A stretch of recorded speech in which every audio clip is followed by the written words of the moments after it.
লোকের চোখে ভাই বোন সেজে থাকতো, কিন্তু তলায় তলায় প্রেমের সম্পর্ক। তারা এমন ভাবে সম্পর্ক চালাতো ধরতে পারেনি পরিবারের লোকজন। তো নিজের ভাইয়ের মতন থাকতো এরা, আমরা নিজের লোকের মতন এরা থেকেছি। এর মধ্যে যে এদের এই অবস্থা, আমরা কি করে বিশ্বাস করব বলো? ভাইয়ের বউকেও ছাড়লো না, তাহলে সম্পর্কটা কোন জায়গাটায় গিয়ে দাঁড়ালো? কেউ কাউকে কি করে ভাই বোন দিদি ভাইজি এরা কিভাবে করা হবে? পাশের বাড়ির মহিলার সঙ্গে এমন ভাবে দীর্ঘদিন সম্পর্ক চালিয়ে এসেছে রিটন দাস নামের এই যুবক। 20 বছর সংসার করেও ধরতে পারেনি স্ত্রী, কিন্তু আজ তার মুখোশ খুলে গেছে। মানে আমার স্বামী তো মানে ভদ্রলোকের মুখোশ পরা, ভদ্রলোকের মুখোশ পরা, দেখে তো কেউ বুঝতেই পারবে না। আমি তো মানে আজকে 20 বছর সংসার করার পর আজকে 1 মাসে আমি ওনাকে সেই সঠিক রূপটা চিনতে পারলাম। আমি 20 বছর ওনাকে চিনতে পারিনি, আরে আজকে 1 মাসে স্যার এত রোগ মানে এত ওনার আসল রূপটা আমি চিনতে পেরেছি শুধু 1 মাসের মধ্যে। রিটন দাসের বাবার অভিযোগ সব জানে মেয়ের শাশুড়ি, কিন্তু এখন ধরা দিচ্ছে না। এই ঘটনায় একটা কার সঙ্গে চলে গেছে এইটাও তো ওর স্বামী খোঁজ করলো না, ওর শাশুড়ি খোঁজ করেনি। কেন করেনি ওরা? তাইলে ওরাও সব জানে এই ব্যাপারে। হ্যাঁ, দিদিরা কেউ জানেনি, শ্বশুর শাশুড়ি কেউ আসেনি এইখানে, তাইলে ও তো কোনো স্টেপ নিচ্ছে না। এখন আমাদের দৌড়াতে হচ্ছে, আমাদের জ্বালায়, আমাদের বউমা বাঁচাতে হবে, আমার নাতিদের বাঁচাতে হবে। তার জন্য ওদের তো আনন্দ হয়েছে, খারাপ বউ চলে গেছে ওদের।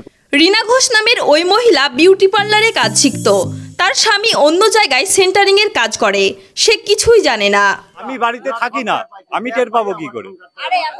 আমি তো বাড়িতে থাকি না, আমি তো থাকি কর্মে। আমি সপ্তাহে একদিন হয়তো বাড়ি আসি, তারপর দিন সকালে আমি চলে যাই। সব থেকে বড় কথা হলো, তারা পালানোর সময় রিটন দাস তার স্ত্রীর নামে 20 লক্ষ টাকা ঋণ করে সেই টাকা নিয়ে পালিয়েছে। লোনের সমস্ত বোঝা এখন স্ত্রীর ওপর। অনেক জায়গায় আমার মানে ডুপ্লিকেট সই করেও টাকা নিয়ে গেছে, সব জায়গায় তো আমি সই করে নিয়েছি। ডকুমেন্টস ঘরে আছে, জেরক্স করে নিয়ে গেছে, নিয়ে ও সই করে ও নিজেই টাকা তুলে নিয়েছে। আবার ফোনে এক জায়গা থেকে শুনলাম যে আমার মানে 12 লাখ টাকা নিয়েছে, বলেছে বৌদি ছাড়া টাকা দেবো না। যে টাকা দিয়েছে সে কিন্তু এই আসল বৌদিকে ধরায়নি, ওই মহিলাকে ধরিয়ে কথা বলেছে যে এরকম টাকা দিয়ে হ্যাঁ দাও, কোনো অসুবিধা হবে না, এরকম বলেছে। রিনা ঘোষ তার স্বামীর জমানো 50,000 টাকা নিয়ে পালিয়েছে। তারা এমন ভাবে প্ল্যানিং করে কাজটা করেছে ধরতে পারেনি কেউ। আমাদেরও তো সব নিয়ে গেছে, আমাদের 50,000 টাকা ওর কাছে আছে, আমাদের দিয়ে আমাদের থেকে লোন তুলিয়েছে। রিটন দাসের স্ত্রী জানায়, তার স্বামী তাকে 10 টাকা না দিলেও ওই মহিলার পেছনে টাকা উড়িয়েছে হাজার হাজার। ওর পর্যন্ত কিনে দেয় না, একটা কিছু কিনে দেয় না, আর ওর পেছনে লাখে লাখে টাকা খরচা করেছে, লাখে লাখে। এখন তো বুঝতে পারছি, আগে তো বুঝতে পারিনি। ও শুধু 500 টাকা 1000 টাকা খরচা করতেই থাকে, আর আমি পাই না 10 টাকাও খরচা করতে।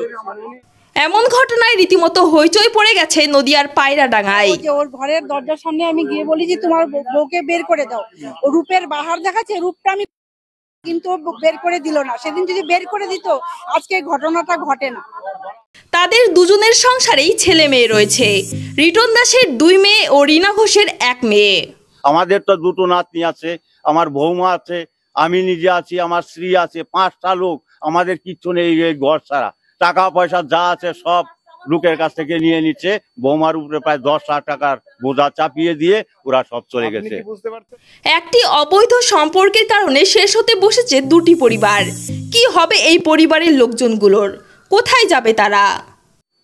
এইভাবে আর দাদা দাদা করতো, ওইটা আমরা জানতাম। আমরা তো নিজের ভাইয়ের মতন থাকতো এরা, আমরা নিজের লোকের মতন এরা থেকেছি। এর মধ্যে যে এদের এই অবস্থা, আমরা কি করে বিশ্বাস করব বলো? একটা দাদা ভাইয়ের সম্পর্ক, সে আজকে মানে ভাইয়ের বউকেও ছাড়লো না।